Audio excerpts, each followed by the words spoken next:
Seketika ini kita nak juga kongsikan hasrat kerajaan dan juga Yang Amat Berhormat Timbalan Perdana Menteri bersama dengan Yang Amat Berhormat Datuk Seri Anwar untuk melihat TVET ini diperkasakan dengan perubahan badan CVET dan sebagainya. Tetapi kita berfokus kepada TVET itu yang direncanakan pada sesi kali ini kepada bidang-bidang keutamaan. Hari ini kita akan bercerita tentang TVET dalam bidang automotif. Jadi kita terus saja bersama dengan seorang yang sudah berkecimpung dalam bidang automotif ini sudah sekian lamanya. Bersama dengan saya adalah Encik Muhammad Hazbi Abu Had, usahawan TVET, yang lebih tepatnya beliau merupakan usahawan automotif. Assalamualaikum, selamat pagi. Waalaikumsalam. Terima kasih jauh datang dari Kulai Johor bersama kami pada pagi ini. Difahamkan mempunyai perniagaannya sendiri, mengusahakan perniagaan sendiri di Johor. Jadi sebagai permulaannya mungkin boleh kongsikan apa perniagaan yang diusahakan dalam bidang automotif di Johor ini. Okey, alhamdulillah bihamdi wassalatu wassalamu ala syafi'il muslim. Okey, di bidang automotif ni saya buat repair kereta lah. Repair kereta. Maknanya workshop lah. Okey, saya buat dalam bidang ni pada tahun 2019 lah. Itu je lah. Okey. Ini orang kata ialah you are your own boss kan, berniaga sendiri. Awak pun bermula sebagai seorang yang belajar TVET dan sebagainya kan. Jadi boleh cerita tentang perkongsian macam mana bermula belajar kemahiran dalam otomotif tu sehinggalah ada perniagaan ataupun mengusahakan perniagaan sendiri. Macam mana perjalanannya itu untuk belajar tentang TVET? Okey. Sebenarnya benda ni dalam bahagian otomotif ni kita dalam luar jangkaan lah. Sebab benda ni kalau kita fikir, kalau orang dulu-dulu ke apa benda, kemahiran ni tak ada masa depan. Tapi saya kena tahu diri saya, kemampuan saya. Saya cuba. Saya belajarlah. Saya belajar masa tu dekat IKBN Pontian. Tahap 1, tahap 2. Lepas tu saya sambung lagi, saya dah 2 tu. Lepas tu saya bekerja dalam bahagian otomotif. Dan saya pernah kerja dekat Proton. Okey, second saya bekerja sebagai apa di Proton tu? Pusat servis lah. Okey. Kita kerja dekat Proton ni, bahagian pusat servis ni bahagian servis minyak hitam lah. Okey. Lepas tu kita mau pergi lagi jauh. Pergi jauh, kita kena cari workshop yang main semua car. Jadi bila dah masuk Continental semua saya dah buat. Lepas tu saya cubalah untuk progress diri saya. Saya pergi kedai tayar. Saya kerja dengan Chinese semua, saya dah pergi. Lepas tu dalam masa yang sama, bila kita kerja, kita nak buat sendiri. Bila nak buat sendiri ni memang banyak cabaran lah pada diri kita lah, kan? Sebelum kita buat satu benda ni, kita kena progress diri kita lah. Jadi budak kerja mesti dia ada sijil kerja dengan kita pun nak kena ada lagi upgrade.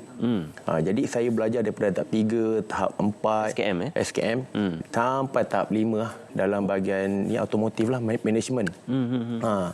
Sebab kita nak mengurus ni susah. Bekerja dengan mengurus ni memang jauh beza lah. Itulah, sejak itulah. Sudah berkecimpung kalau perniagaan itu 2019 tapi belajar TVET tu lama lagi sebelum tu. Tapi saya difahamkan untuk sebagai seorang bos awak juga menawarkan skim latihan dual national untuk para pelajar TVET ini, yang mana mereka boleh bekerja di syarikat awak dan juga boleh juga mendapatkan sijil pada waktu yang sama. Jadi macam mana awak melihat inisiatif kerajaan ini yang disahut dan juga disambut oleh seorang bos perniagaan seperti anda sendiri? Sebab kita fikir kalau nak belajar dalam masa yang sama mengambil masa yang panjang. Lagi satu, dia orang tak akan dapat mahir. Jadi dalam masa yang sama saya ambil keputusan. Saya pergi, ada satu Cik Fahmi ni dengan Cik Izwan daripada SLDN Sayung Didik. Dialah yang banyak mengajar saya tentang untuk progres diri saya dulu. Untuk saya buat, staf-staf saya pun semua ada sijil, alhamdulillah sekarang ni. Dan saya boleh ambil budak-budak yang habis sekolah yang berminat dalam bahagian otomotif untuk sama-sama dalam otomotif lah. Jadi dia bekerja dalam tu, dia dapat gaji dengan saya.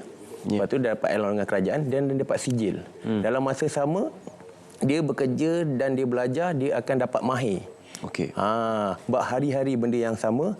Jadi cuma dia susah sikit lah nak buat folio lagi. Tapi bagi saya tu bukan satu halangan dan rintangan untuk dia pergi lagi jauh. Ya, ya. Maknanya ada banyak lagi cabang dan juga pilihan yang boleh diteroka. Saya kira menyahut hasrat Yang Amat Berhormat Perdana Menteri, ini sebenarnya satu segmen yang saya kira istimewa kerana kita ingin menggalakkan lebih ramai anak-anak muda kita menceburi bidang TVET. Dan anda sendiri adalah kisah kejayaan daripada TVET. Jadi tidak salah kiranya saya gambarkan kalau perniagaan itu sebagai salah satu daripada kisah kejayaan peribadi dan juga untuk kita pelajari bersama juga. Istimewanya anda berkhusus dalam absorber kereta. Jarang kita nak cerita tentang part absorber ni sebab kalau yalah tak ramai yang mengusahakannya kan. Jadi apa cabarannya bila anda sendiri dah mengkhususkan dalam spesifik part untuk otomotif itu? Okey. Sebenarnya saya bisnes daripada tahun 2019 lah. Okey, dalam 2019 kita ni berniaga, kita tanpa kita sedar, kita tak ada kawan, tak ada apa. Tapi dalam masa sama saya berniaga. Yang kenalkan saya satu ni dia bahkan bahagian Esobo lah. Cik Azlan tu daripada Kulai juga. Dia yang kenal saya saya buat minyak hitam lubrek. Jadi servis hitam. Okey. Servis minyak hitam, bos minyak hitam lubrek tu adalah Majidi lah. Dia yang ajar kita, daripada saya ni staff 2 orang. Okey, dalam masa sama dia ajar kita buat management kita. Kita zero. Kita belajar tapi bahagian management ni kita tak pandai. Jadi daripada situlah saya belajar dengan bos Majidi ni. Dia adalah seorang yang bagi saya guru saya yang first dalam bahagian otomotif lah. Dia ajar saya macam mana nak bisnes, ambil orang. Dulu saya takut ambil orang. Sebab benda ni memang bagi saya risiko. Bila kita ada orang ramai pekerja, macam lagi membebankan. Tapi sebenarnya, pekerja, kan? Alhamdulillah.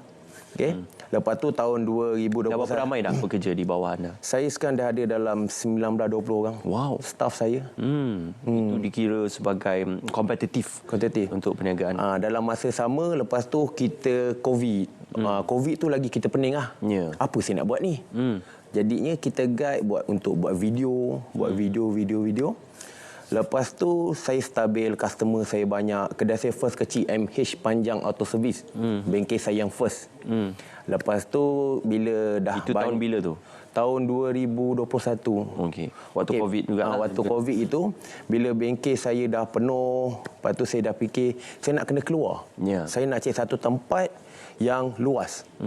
Bila yang luas, saya kena cari satu tempat. Tapi saya dapat itulah daripada tempat saya tu, kawasan perindustrian Indapura. Jadi dia kawasan industri lah, building kilang. Ada dapat insentif daripada kerajaan? Dapat, alhamdulillah. Okey. Dalam masa sama tu saya cubalah, yang bantu saya time tu adalah Mara. Mara yang banyak bagi saya nasihat, kursus. Bila kita nak buat satu benda ni, kita ada kursus lah. Kita kena ada idea lah untuk kita kembangkan lah. Jadi Mara lah yang second. Lepas tu untuk tunjukkan saya punya jalan lah untuk saya bisnes. Okey. Lepas tu dalam masa yang sama kita ada jatuh sikit. Jatuh tu bukan sebab bisnes, tapi saya jatuh sebab mak saya meninggal.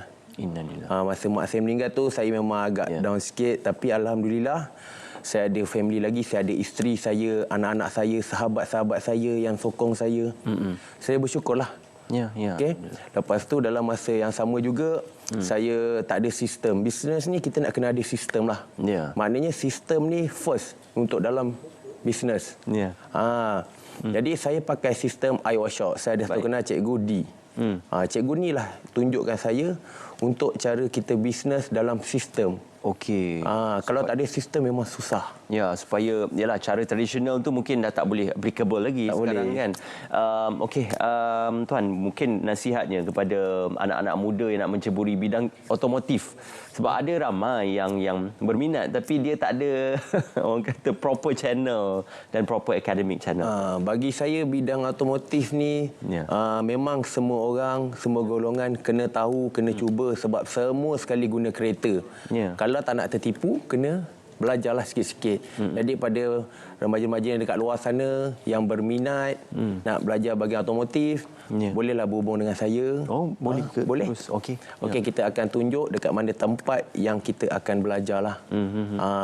Mungkin bukan di bengkel saya, tapi sahabat-sahabat saya banyak. Okey, dengan connection. Dengan connection. Okey. Dan saya alhamdulillah juga pada tahun 2022 tu saya buat bahagian Esobo lah yang kita cerita tadi. Okey, Sebenarnya naik turun kisah ini mencuit perasaan kita untuk kita bercerita tentang bagaimana penerimaan dalam TVET ini cukup kompetitif. Terima kasih Tuan Hasbi kerana bersama dengan kami. InsyaAllah otomotif adalah bidang pilihan dalam TVET dan kita sama-sama galakkan supaya TVET ini menjadi bidang keutamaan kepada anak-anak muda di luar sana. Terima kasih Tuan Hasbi bersama dengan kami dan kita akan berehat seketika selepas ini pelancaran Majlis Pembangunan Bakat Johor dan Karnival Kerjaya 2024. Kita akan bersama dengan Syuhada Arifin semuanya seketika nanti.